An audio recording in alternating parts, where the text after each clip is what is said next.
Hi, I'm Tim. Welcome to Watchbox, and thanks for logging on. If you love this watch, email me, tmosso@thewatchbox.com, your purchase and pricing email question line for buying this or any watch you see on any Watchbox platform. Please reach out to me directly for pricing, tmosso@thewatchbox.com. Today, we're discussing the lovely 40mm rose gold Lange Söhne Grand Langematik. It is everything the name implies. 40 in diameter, 10.3 millimeters thick, 49.4 millimeters across the wrist. It has a 20 millimeter spacing between the lugs. When you throw it on the wrist, or I throw it on my wrist, which is 16 centimeters, you get a sense of the fit. The watch is flat, easily sliding underneath a dress cuff or a shirt sleeve. It is broad across the wrist, however. As a result, I recommend this watch for a wrist no smaller than 15 centimeters circumference. There are other Langematik models. The Grand Langematik is for a bigger wrist. Taking a look at the strap, you can see honey brown, a little bit of bolstering, some stuffing to give it volume, large rectangular scale, semi-gloss finish, a folded edge, calfskin on the bottom. You can see that this is a brand new Lange factory strap.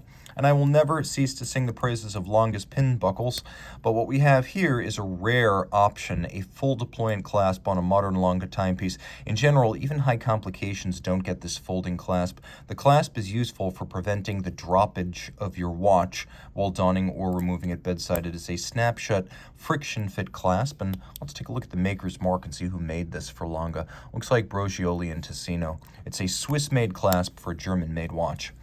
The case is characteristic of Lange, cylindrical, with stepped-out lugs. Everything here is high-polished. Sometimes Lange uses a satin polish contrast. Everything here is bright work. And, of course, we have a domed bezel that has a very narrow vertical section and a Lange-branded crown. The dial is galvanized black, but it is a solid disc cut from sterling silver, so it is a precious metal dial and very special on that basis.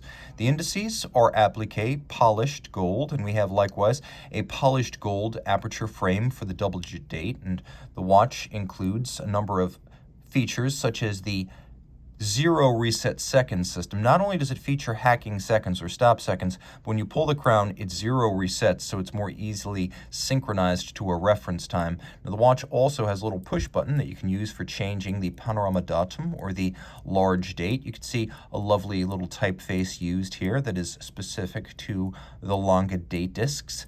The dial also features a surprising amount of lume. This is a dress watch, but it's a surprisingly practical dress watch, as the hands and the four corners are luminescent. By the way, the pusher feel for the date change is as crisp as a fine column wheel chronograph, like a dotograph, for example. Turn it all over, and you have the original Saxomat caliber. This was developed back in the early 90s as Lange's first automatic, and properly speaking, it's what's described as a three-quarter style rotor. So a bigger rotor with more winding efficiency, but it has the same flatness as a micro rotor, in that the rotor is in the same plane as the bridges, so it doesn't add to the thickness, and it gives you a big, open, manual-like case-back vista. The movement is an auto winder with a 46-hour power reserve, beats weight 6 beats per second. It is a 45 joule movement, and you can see it is adjusted in 5 positions, which is a high horology standard frequently seen on Geneva hallmark and chronometers.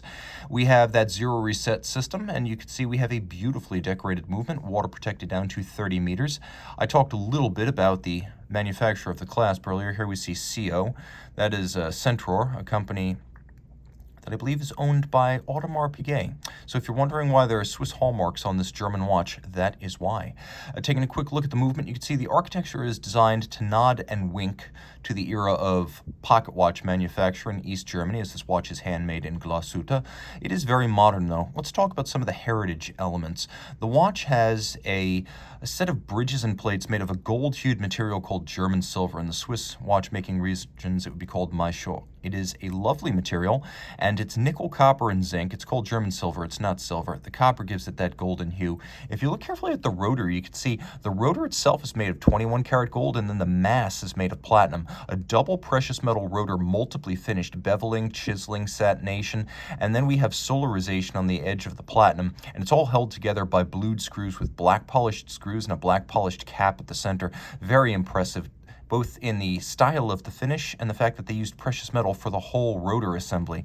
You can see that the ratchet wheel atop the barrel has been black polished, as has the cap atop the escape wheel and the swan's neck regulator. We also have small polished screws in the regulator at the center of the rotor cap, and then for the case clamp screws.